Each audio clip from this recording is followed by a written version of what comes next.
বন্ধুরা welcome back to my channel Ranu's kitchen হাবে আপনাদের স্বাগত। আজকে আমরা রান্না করব শুটকি মাছের তরকারি। আপনারা হয়তো অনেকেই বন্ধুরা শুটকি মাছ খেয়েছেন। দেখতেই পাচ্ছেন এখানে 500 পরিমাণ শুটকি মাছ আছে। এটা রূপাপাটিয়া মাছের শুটকি,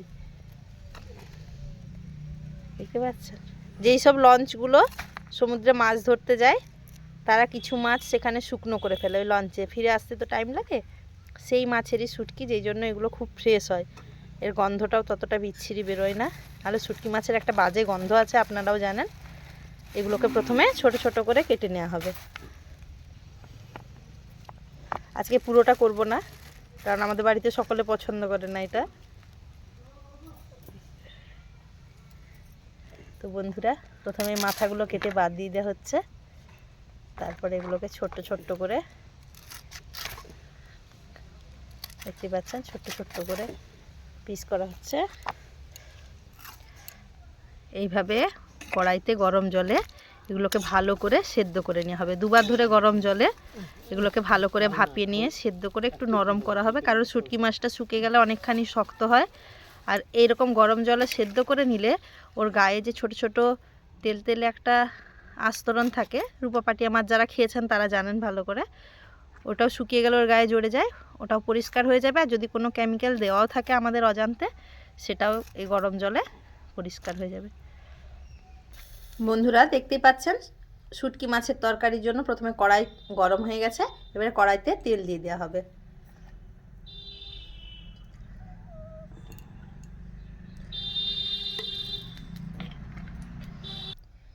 এতে দুটো মিডিয়াম সাইজের পেঁয়াজ কুচি, লঙ্কা কুচি, রসুন কুচি সব কিছু করে রাখা আছে। এগুলো তেলে আমরা প্রথমে ভেজে নেব। প্রথমে রসুন কুচি, লঙ্কা কুচি দিয়ে দেওয়া হচ্ছে।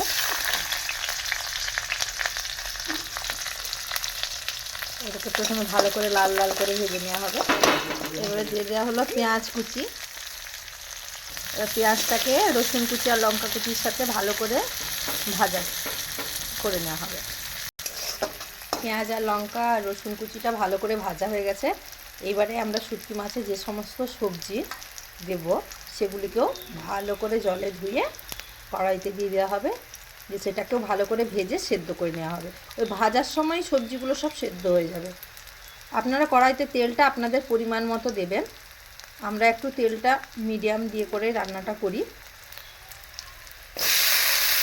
এতে দেওয়া আছে বেগুন, দেওয়া আছে সরু সরু করে কেটে, পেঁয়াজ কলি, মূলো সব কিছু সরু সরু করে কেটে দেওয়া আছে, দেখতে পাচ্ছেন বন্ধুরা।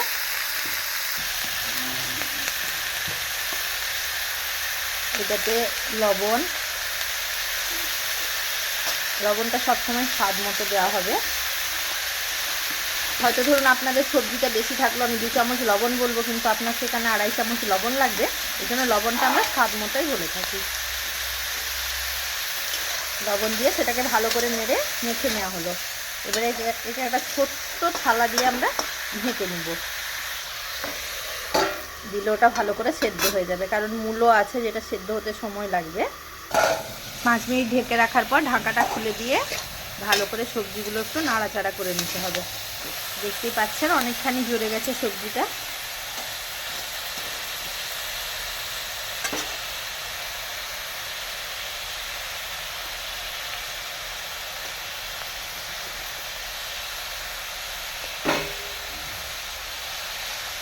ওই 25% মতো সেদ্ধ হয়েছে মূলোটা, পুরোপুরি সেদ্ধ হয়নি।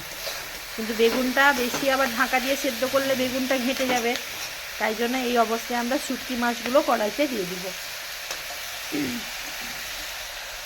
এই সবজির সাথে ভাজা হওয়ার জন্য।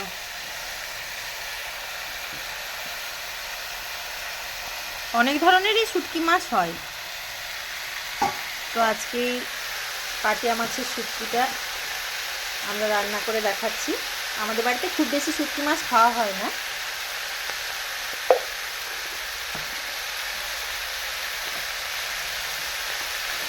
আমার হাজব্যান্ডের বন্ধু দিয়েছিল কিছু শুটকি মাছ, সেই জন্য বাড়িতে এসছে। আবার একটু মা লবণ দিয়ে দিচ্ছে। এবার এটাকে ভালো করে নেড়ে নিয়ে মাছ উপর থেকে একটু তেল ছড়িয়ে দেওয়া হচ্ছে। শুটকি মাছটা ওই সবজির সাথে ভালো করে নেড়ে 5 মিনিট ঢাকা দিয়ে দেওয়া হয়েছিল। তারপরে আবার তেল ছড়িয়ে নাড়ানো হচ্ছে, ভালো করে লাল লাল করে ভেজে নেওয়া হচ্ছে। এবার এতে সরিষার পেস্টটা দিয়ে দেওয়া হবে।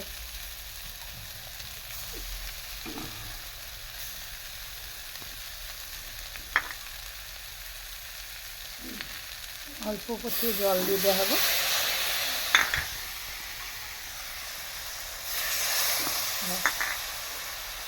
ভালো করে নেড়ে নেওয়া হবে।